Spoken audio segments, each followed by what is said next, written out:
Bonjour à tous et bienvenue, je suis Laetitia et vous écoutez l'essentiel.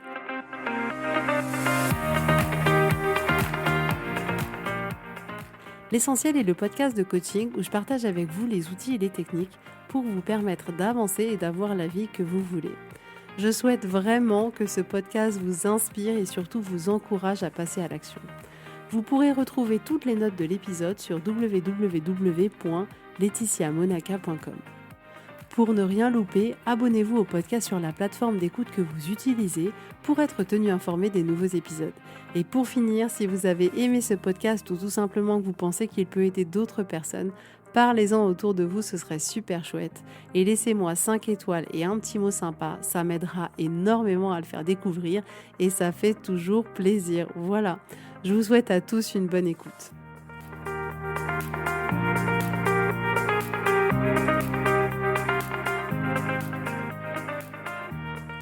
Coucou tout le monde, j'espère que vous allez bien. Alors avant de commencer, je voulais vous dire que je vais commencer à coacher des jeunes sous un format, je pense, un peu différent que celui que j'ai aujourd'hui pour les femmes que j'accompagne. Et du coup, je voulais savoir si justement parmi vous, parmi les personnes qui ont des préadolescents ou des adolescents, de voir quelles problématiques vous rencontrez avec vos enfants, quelles problématiques ils rencontrent pour pouvoir finalement adapter au mieux le coaching que je vais proposer, sachant que effectivement j'ai eu l'occasion de rencontrer déjà pas mal de jeunes et de me rendre compte qu'il y avait beaucoup de sujets qui revenaient toujours par rapport à leur avenir, par rapport à leurs études, par rapport à la confiance en soi, par rapport au regard des autres, par rapport à la gestion de l'échec, par rapport au rapport à soi, à son image. Donc j'ai déjà identifié beaucoup de sujets, mais je voulais avoir le retour des premières personnes concernées, à savoir vous et vos enfants. Donc n'hésitez pas à m'envoyer un petit mail et à me dire quelles problématiques vos enfants rencontrent, sur quelles problématiques ils aimeraient avancer au mieux, quelles sont les problématiques qui leur permettraient vraiment d'avoir des changements importants dans leur vie pour que je puisse finalement répondre à leurs demandes de la manière vraiment la plus pertinente. Parce que voilà, mon objectif, c'est toujours d'aider au mieux, d'aider le plus possible. Donc, je veux pas juste un petit truc comme ça qui pourrait servir. Non, je veux vraiment que ça ait de l'impact. Je veux vraiment que ça puisse les aider. Donc, vraiment, ce serait un immense cadeau que vous me faisiez si vous me partagiez avec moi les problématiques qu'ils peuvent rencontrer. Et d'ailleurs, j'en profite aussi, je ne m'étais pas posé la question parce que je suis tellement habituée à coacher par Zoom que je ne me pose pas la question, mais de voir effectivement de quelle manière ça pourrait leur convenir si c'était justement à distance, que je puisse coacher des jeunes partout en France, partout dans le monde. J'ai parfois des personnes qui viennent de l'étranger, même si je coach en français. Donc voilà, n'hésitez pas, envoyez-moi un petit mail, ça me fera vraiment super plaisir et je serai à votre écoute et on pourra échanger sur le sujet si vous le souhaitez. Voilà. Alors aujourd'hui, on va parler de là où on met notre attention, de là où on met notre focus et donc de là où on met notre énergie. On a tendance à passer beaucoup de temps à se focaliser sur ce qu'on ne veut pas. Et c'est vrai que je trouve ça toujours incroyable de voir à quel point on est tant de personnes à ne pas savoir exactement ce qu'on veut. Et ça se comprend complètement parce que si on passe notre temps à se focaliser sur ce qu'on ne veut pas, c'est clairement pas du temps qu'on passe à savoir ce qu'on veut. Donc c'est souvent plus facile d'identifier je veux pas ça, ça, ça, ça, que tiens, qu'est-ce que je veux. Et vous n'imaginez pas le nombre de personnes que j'accompagne et qui se retrouvent vraiment littéralement bloquées au tout départ de notre accompagnement, de se dire mais c'est vrai, je sais même pas ce que je veux. Et je trouve ça formidable de les voir après construire ce projet, cette vie de qu'est-ce qu'elles veulent vraiment, qu'est-ce qu'elles veulent dans leur vie et de pouvoir après se proposer de le mettre en application. Mais en passant du temps à identifier tout ce qu'on ne veut pas, ça peut aider, mais c'est pas suffisant. Et à un moment donné, il va falloir se proposer de voir, ok, si ça c'est ce que je veux pas, qu'est-ce que je veux maintenant? Et c'est vraiment ça que je voulais vous offrir aujourd'hui. Je voulais vous offrir la possibilité d'inverser cette tendance et de prendre le temps de vous interroger sur ce que vous voulez et pas uniquement sur ce que vous ne voulez pas. Je veux vous offrir la possibilité de créer plus la vie que vous voulez et pas uniquement de constater que vous n'avez pas la vie que vous aimeriez avoir. Vous voyez ce que je veux dire? Donc ce fonctionnement, il est logique étant donné qu'on a ce biais de négativité qui nous fait voir tout de manière assez négative. Et c'est vrai, je vais le rappeler, mais il faut se rendre compte quand même que ce biais de négativité, il nous fait voir à 80% tout ce qu'il y a de pas bien, tout ce qui fonctionne pas. C'est énorme, mais en même temps, ça nous fait aussi nous rendre compte que avec un fonctionnement par défaut, il est plus difficile de se focaliser sur soit le positif de nos vies, soit qu'est-ce qu'on veut vraiment, parce qu'on va être happé par ce côté négatif que notre cerveau a pour nous permettre d'identifier tous les problèmes qu'il peut y avoir et nous maintenir en vie. Donc de manière totalement naturelle, parce que nous sommes des êtres humains, donc vous êtes normal, on a tendance à voir ce qui ne va pas, ce qu'on ne veut pas. Donc, par exemple, on va constater que c'est pas ça la relation qu'on voulait avec la personne qui partage notre vie, qu'on veut pas devoir faire tout ça, qu'on veut pas être aussi distant l'un de l'autre, qu'on ne veut pas qu'il y ait de conflit, qu'on veut pas avoir l'impression de pas être écouté. On va se dire qu'on voulait pas ce job-là, qu'on voulait pas avoir ces horaires-là, qu'on voulait pas avoir ce salaire-là, qu'on voulait pas travailler avec des gens comme ça, qu'on voulait pas que ça se passe comme ça, qu'on voulait pas que notre vie professionnelle soit celle-là. On va se dire que on ne veut pas que la maison soit en bazar, on ne veut pas que les enfants répondent, qu'on ne veut pas qu'ils n'écoutent pas quand on leur demande quelque chose, qu'on ne veut pas qu'ils fassent du bruit, qu'on ne veut pas qu'ils mettent le bazar, qu'on ne veut pas qu'ils se crient dessus, qu'on ne veut pas qu'ils aient des difficultés à l'école. On va se dire que, en fait, on voulait pas ces cheveux-là, qu'on voulait pas ce corps-là, qu'on voulait pas ces cuisses-là, qu'on voulait pas ces pieds-là. Et comme ça, beaucoup plus facilement, on va avoir tendance à identifier tout ce qu'on veut pas. Mais déjà, dans un premier temps, observez. Observez comment vous vous sentez quand vous vous dites tout ça. Quand vous vous dites que vous voulez pas cette vie-là, que vous voulez pas que votre relation soit comme ça, que vous voulez pas que ça se passe comme ça, que vous voulez pas que au travail ça se passe comme ça, que vous voulez pas vous sentir comme ça, que vous voulez pas que ça se passe comme ça à la maison avec vos enfants, à ce moment-là, certainement que vous allez peut-être vous sentir accablé, déçu, triste, démotivé, vous allez sentir de l'impuissance. Donc remarquez comme le fait de se répéter en permanence ce que l'on ne veut pas génère en nous toutes ces émotions qui sont clairement pas un carburant de bonne qualité pour nous permettre d'agir de manière utile dans notre vie. Mais j'insiste, tout ce qu'on se dit, ah je veux pas ça, et puis je veux pas ça, et ça va pas. Tout ça, ça va générer en nous des émotions. Et se focaliser là-dessus, c'est se créer pour soi des émotions pas forcément agréables et des émotions qui seront pas forcément utiles. Et ce que je veux vous encourager à faire, c'est d'identifier qu'est-ce que vous voulez vraiment. Vous pouvez, c'est pas un problème en soi d'identifier ce qu'on ne veut pas. Ça peut aider. Mais après, c'est hyper important de savoir mais qu'est-ce qu'on veut vraiment. Donc, si vous avez comme ça tendance à voir tout ce que vous ne voulez pas, dites-vous, ok, ça, c'est la première étape, la toute première étape, l'étape 0. Après, il va falloir mettre tout le reste en place. Donc, mon étape 0, je ne vois ce que je veux pas. Maintenant, qu'est-ce que je veux? Prenez les domaines de votre vie et demandez-vous qu'est-ce que vous voulez. Qu'est-ce que vous voulez? Qu'est-ce que vous voulez que la relation soit avec votre mari, avec vos enfants? Quelle vie vous voulez? Qu'est-ce que vous voulez dans votre job? Comment vous voulez que ça se passe? Quelle carrière vous voulez avoir? Et interrogez-vous et définissez clairement, en fait, je veux ça. Et donc, au lieu de vous dire, ben voilà, je veux pas que mon mari soit distant, je veux pas que mon mari ne m'écoute pas, je veux pas que mes enfants fassent du bruit ou mettent le bazar à la maison. Au lieu de vous dire ça, ou après vous êtes dit ça, dites-vous par exemple, bah, c'est vrai, qu'est-ce que je veux?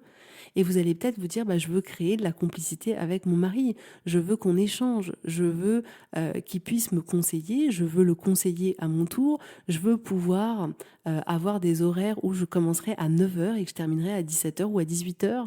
Je veux travailler avec des gens créatifs, je veux une maison propre et rangée, je veux des enfants qui s'entendent bien, je veux avoir du temps pour moi, je veux faire des choses qui me plaisent, je voudrais monter tel projet, je voudrais sortir avec des amis, je voudrais refaire ma garde-robe et comme ça identifier d'un premier jet, comme ça, sans trop vous poser de questions, qu'est-ce que vous voulez? Dans les différents domaines de votre vie, qu'est-ce que vous voulez? Ensuite, c'est là où il va falloir faire attention, parce que savoir ce qu'on veut, c'est quelque chose de formidable. Et c'est littéralement ce qui va vous permettre d'aller dans la bonne direction. C'est ce qui va vous permettre aujourd'hui d'agir pour aller dans la direction que vous auriez définie. Mais ce sur quoi vous devez quand même être vigilant sur toutes ces choses que vous voulez contrôler, parce qu'en fait, on va avoir tout un tas de choses que l'on veut, mais qui en réalité sont en dehors de notre contrôle, pour la simple et bonne raison que ça ne nous concerne pas. Donc, on peut par exemple dire, ben voilà, je veux un mari câlin. Si votre mari n'est pas câlin, c'est pas quelque chose que vous pourriez contrôler. Vous voyez ce que je veux dire? Donc, dans toute la liste de ce que vous voulez, déjà, identifiez aussi qu'est-ce qui est complètement dans votre contrôle et qu'est-ce qui n'est pas. Donc, par exemple, vous allez pouvoir vous dire, si je veux sortir avec des amis, ça dépend que de moi. Si je veux prendre du temps pour moi, ça dépend que de moi. Si je veux être à l'écoute de mon mari, ça dépend que de moi. Si je veux trouver un job qui commence à 9h et se termine à 18h, ça dépend que de moi. Si je veux créer de la complicité avec mon mari, il y a une grande partie qui dépend aussi que de moi. Maintenant, si je veux que mes enfants soient bons à l'école, ça dépend pas que de moi. Si je veux que mon mari me conseille, ça dépend pas que de moi. Si je veux que mes enfants ne se crient pas dessus, ça ne dépend pas que de moi. Et donc, on va pouvoir comme ça déjà identifier en 2 catégories. Qu'est-ce qui est complètement en notre pouvoir et qu'on va pouvoir mettre en place plus facilement, et qu'est-ce qui n'est pas forcément en notre contrôle. Et donc, une fois que vous avez identifié qu'est-ce qui n'est pas dans votre contrôle, qu'est-ce qui dépend d'une autre personne, demandez-vous dans cette situation-là, qu'est-ce qui est dans votre contrôle. Si, par exemple, on prend l'exemple des enfants, vous ne pouvez pas contrôler ce qui va se passer à l'école, en classe, vous ne pouvez pas contrôler leur cerveau, vous ne pourrez pas contrôler comment va se passer le contrôle ou l'exposé, vous n'avez pas le contrôle dessus. Mais demandez-vous qu'est-ce qui est en votre pouvoir dans cette situation-là. Et là, vous pourriez vous dire, ce que je veux, c'est que je veux vérifier chaque semaine s'il y a des sujets que mes enfants ont vus à l'école et sur lesquels ils ont besoin d'être, qu'ils n'ont peut-être pas bien compris. Peut-être que vous allez pouvoir vous dire, je veux trouver des professeurs qui pourraient aider mes enfants dans des matières concernées. Vous allez peut-être pouvoir vous dire, je veux être là pour eux et faire en sorte qu'ils se sentent accompagnés dans leurs difficultés à l'école. Et donc, c'est ça que vous allez pouvoir faire. Sur toutes les choses où vous n'avez pas le contrôle, vous allez pouvoir essayer d'identifier est-ce que vous avez une part d'action possible ? Est-ce qu'il y a des choses qui sont en votre contrôle ou pas ? Parce que chercher à contrôler les autres, ça ne fonctionnera jamais. On ne pourra jamais fonctionner. Les personnes qui nous entourent, de nos enfants, notre mari, notre femme, notre boss, nos collègues, nos parents, tout le monde, on ne pourra pas contrôler les autres. Mais par contre, on a toujours notre pouvoir d'action et c'est quand même quelque chose de formidable. Si par exemple vous vous dites « je veux que mes enfants rangent », demandez-vous qu'est-ce que vous pouvez faire pour que vos enfants rangent plus. Et vous pourriez peut-être vous dire je vais proposer à toute la maison de faire un tableau qui indiquerait qui fait quoi et quand et voir comment ça se passe.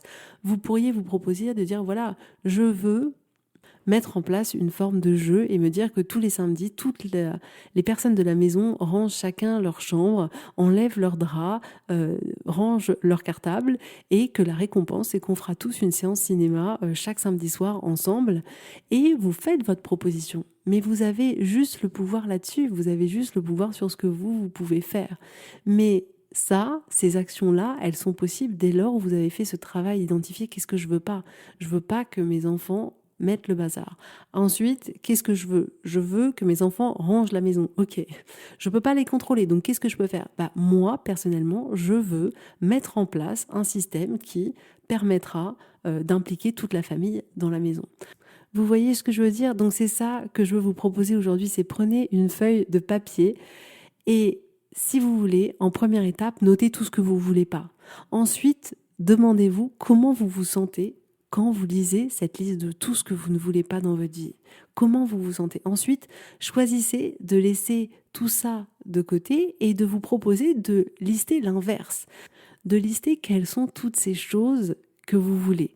Et observez comment vous vous sentez quand déjà vous listez toutes ces choses-là. À quel point ce que vous ressentez est différent de ce que vous ressentiez quand vous avez lu tout ce que vous ne vouliez pas. Ensuite, séparez bien vraiment tout ce qui est complètement à 100% dans votre contrôle et tout ce qui ne l'est pas. Donc c'est simple, tout ce qui n'est pas dans votre contrôle, c'est tout ce qui va dépendre d'une autre personne. Donc si vous voulez que une personne se comporte d'une certaine manière, vous n'aurez jamais le contrôle dessus. C'est comme ça que vous pouvez les identifier facilement. Et ensuite, sur ces choses que vous avez identifiées, que vous voulez et qui dépendent de quelqu'un d'autre, demandez-vous dans ces situations-là, qu'est-ce qui est en votre contrôle à vous. Et ensuite, choisissez quelles sont les actions que vous allez pouvoir faire qui vont vous permettre d'aller dans la direction de ce que vous voulez. Et je pense vraiment que c'est un exercice qu'on devrait faire régulièrement, de se poser la question de mais c'est vrai, qu'est-ce que je veux pour ma vie ? Et ensuite se proposer de se dire ok, tiens, je vais choisir de faire ça. quels sont les obstacles que je peux rencontrer, quelles sont les stratégies qui vont aller en face, quelles sont les actions, quand est-ce que je commence et de se lancer. Mais c'est important pour pouvoir aller dans un endroit où vous avez envie d'aller, de savoir quel est cet endroit, qu'est-ce que vous voulez, quelle est cette destination.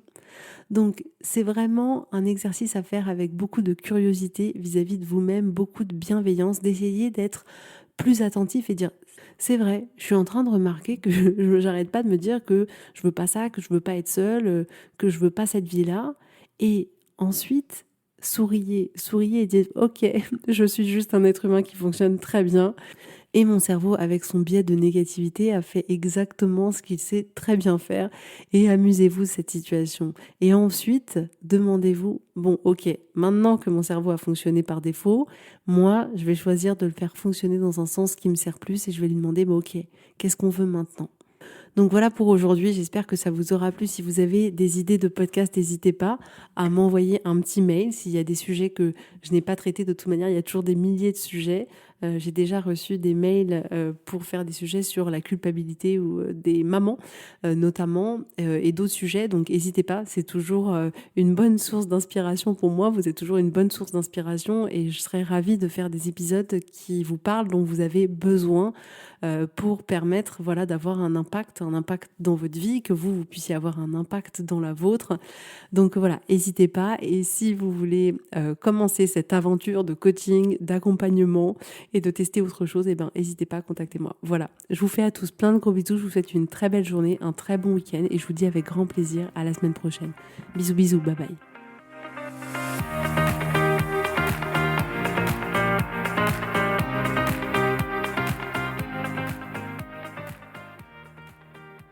Si vous voulez mettre en application ces outils dans votre vie, sachez que j'accompagne des femmes qui souhaitent reprendre le contrôle de leur vie et enfin avoir des changements incroyables. Donc si vous aussi, vous voulez que votre vie change, contactez-moi sur www.laetitiamonaca.com/contact. Je serai ravie de travailler avec vous et de vous accompagner. Vous allez voir, ça va vraiment tout changer.